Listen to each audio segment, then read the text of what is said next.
friends, this video deals with the supplementary taking the bully by the horns.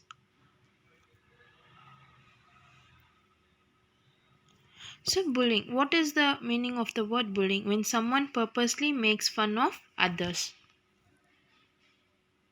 There are different ways by which people are bullied, by making fun of their height and size and body appearance, calling by nicknames, patting on the head, mocking them, violent hitting, verbally abusing, making fun of others, asking them to do things even if they don't want to, not including a child in the games, spreading stories about someone and causing sadness, targeting someone repeatedly to hurt them by our actions for the dress they wear, lack of abilities, family or social circles, etc. So these are the different ways the people bullies other. So there are three characters in the story. They are Anu, Ajay and Meena. Anu is bullied by her classmate Ajay for her height, by nickname and by patting her. Anu is hurt and silent. Meena laughs but doesn't speak against Ajay, though she feels sorry for Anu. Ajay enjoys the attention he gets from others. No one stops him. Boys like Ajay have a low opinion about themselves, so they humiliate others in order to feel better who they are. Bullying is not only violent actions like hitting or abusing, it is also isolating a person, spreading stories about a person, and hurting repeatedly, bullying or ragging. The bullies are avoided out of fear or silently supported, wanting to be part of a group. Peer pressure is when we disagree with something that everyone is doing but we end up doing it because we don't want to be the odd one and isolated from the group.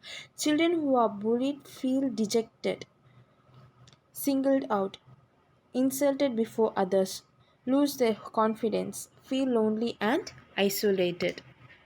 By bullying, a person's health and daily routines are affected.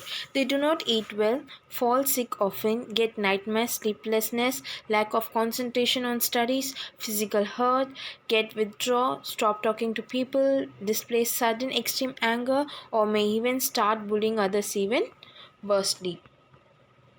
We can stop bullying by informing it to a responsible person like parents or teachers or anyone who can handle the problem. Proper counseling will make them understand the unacceptable behavior. The best way is empathy. When you feel for others, the less you will want to bully. Empathy means the capacity to place oneself in another's position. As a person in the class, one can speak to the other classmates about not supporting a bully. The bullied person may be included in games. We may share our things with them, speak to them, and make them feel included. When we are not supporting them, they will lose their confidence. Children hesitate to complain about bullying because of a sense of loyalty. They feel that complaining to an adult about peers would get them into trouble. Some feel they would lose the friendship of the bullying person. Situation like bullying requires intervention because the bullying person also needs help to come out of it. Many schools, colleges, and job spots have strict rules to prevent bullying, but it can still happen. We have to stop bullying for a safer and for a more peaceful life. So, now let's sum up the lesson. So, taking the bully by the horns. So, the characters in this lesson are Anu, Ajay, and Meena. So, Anu was bullied by Ajay, and Meena, she laughs at Anu. Then Anu was hurt. She feels dejected and sad, and she loses her confidence, and she's not willing to inform about Ajay what he did to her because she was afraid about her parents and teachers. So, the best way to stop bullying is empathy. Glossary: bullying, when someone mourns another. Consequences: inference, empathy, understands others' feeling, confidence, belief. Loyalty, being loyal.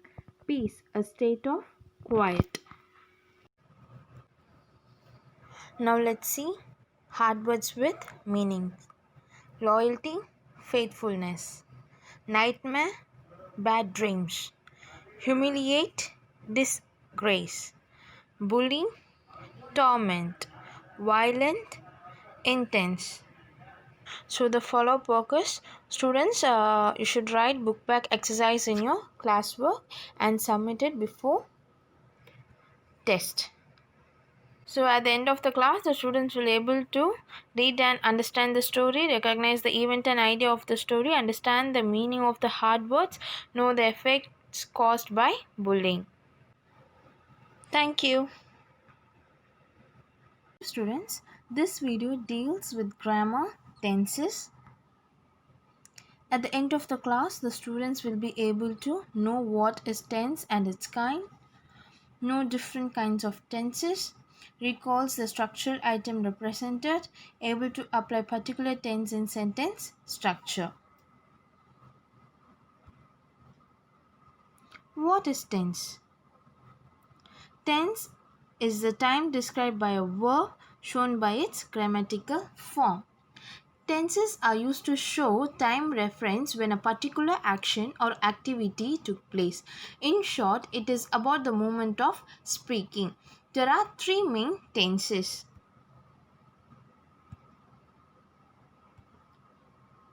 Present tense, past tense, future tense.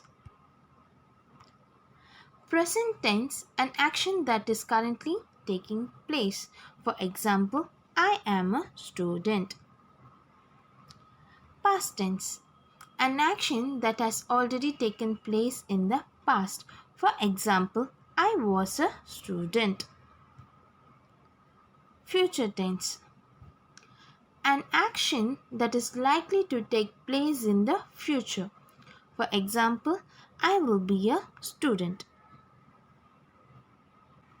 So now let's see the introduction of present tense, past tense and future tense. So the first one is past tense. The past simple tenses is otherwise called as simple past, is used for past actions that happened either at a specific time, which can either be given by a time phrase, yesterday, last year, etc., or understood from the context.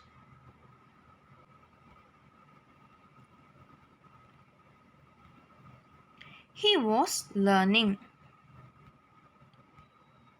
They were writing.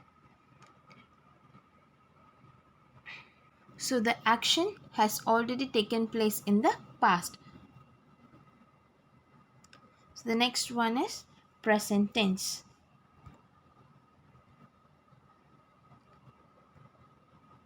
The simple present tense is one of several forms of present tense in English. It is used to describe habits, unchanging situation, general truth, and fixed arrangements.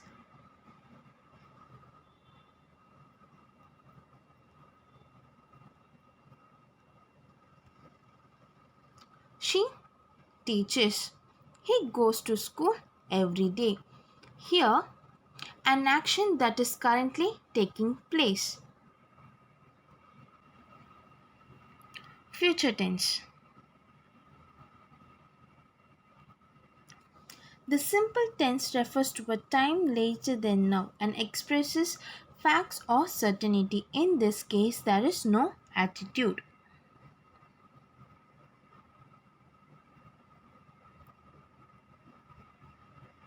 For example, she lands at 9. I am going to win the race. Here, an action that is likely to take place in the future. So she is going to land at 9. So these are the examples of past tense, present tense and future tense. And now we are going to see types of tenses. So what are the three main types of tenses? They are present tense, past tense and future tense. Each tense has their own four aspects. So now let's see. First one is present tense. So the first one is present indefinite or simple present tense. Second one, present continuous tense. Third one, present perfect tense. And the fourth one is present perfect continuous tense. Next one is past tense. Simple past or past indefinite tense. Second one, past continuous tense. Third one, past perfect tense. And the fourth one is past perfect continuous tense. And the last one is future tense. So future tense, future indefinite tense. Second one, future continuous tense. Third one, future perfect tense. Fourth one, future perfect continuous tense. So totally we have 12 tenses. So in next class we are going to see past tense in detail. So in next class we are going to see past indefinite tense, past continuous tense, past perfect tense, and past perfect continuous tense. So the follow-up is, students, write the definition of tense and the types in your classwork and recall what you studied in today's class.